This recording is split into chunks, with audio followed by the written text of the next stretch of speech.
Hi there, hope that you're doing well.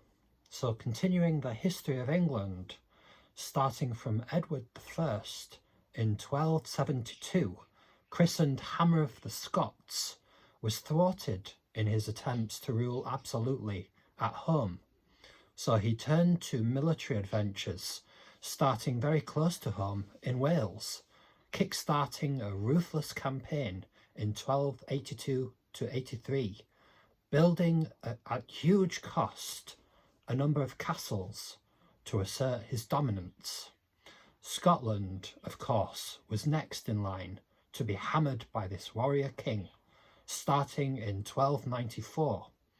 The cost of these campaigns gave birth to the Model Parliament in 1295, laying the foundations of the modern parliamentary system we see today.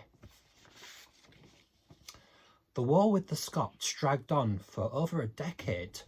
William Wallace, famously depicted in Braveheart, defeating the English outside Stirling, turning a tax collector's skin into his belt, going on the run before being eventually caught, then hung, drawn and quartered.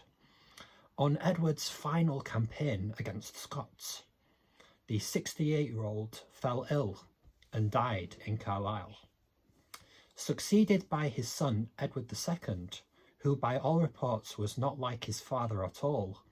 His new wife, the 12-year-old Isabella, the daughter of France, and her family were so appalled at Edward's antics with his close friend Piers Gaveston during the wedding banquet that they walked out. Edward proceeded to heap titles and money on Gaveston until the barons could take it no more and had him executed.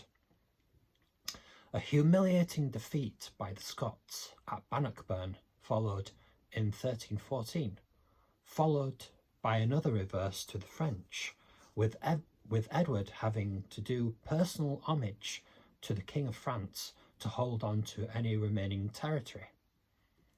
Meanwhile, Queen Isabella was plotting her revenge with Roger Mortimer, among other things.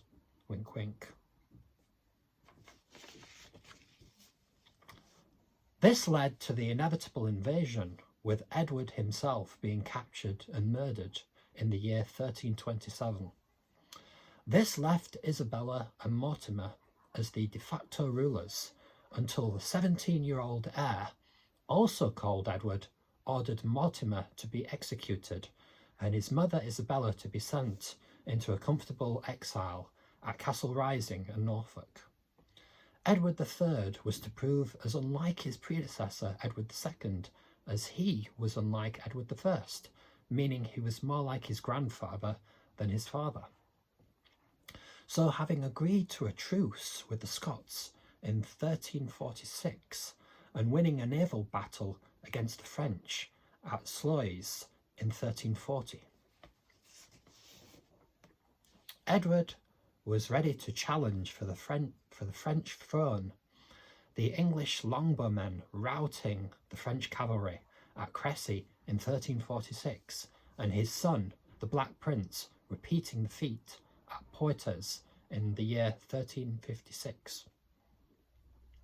However, in the year 1348, the Great Plague swept through the land, Bristol losing 40% of its population in a matter of weeks.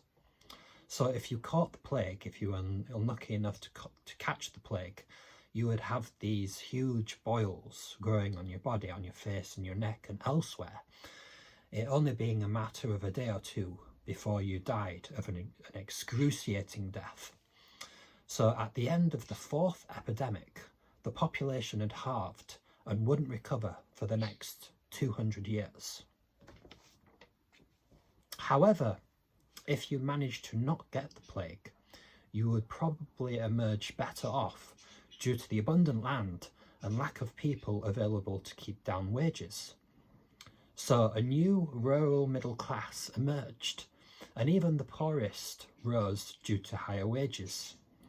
Wage controls were attempted, but unsuccessful, and peasant farmers could lease lands from aristocrats who couldn't afford to pay them in cash.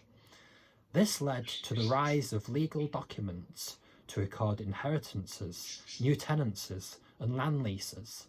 Now, after more than 3 centuries of being brutally suppressed, the ordinary English folk were starting to believe. So thank you so much for watching the video, and if you have any comments or suggestions, I'd be more than happy to hear them. Have a great day.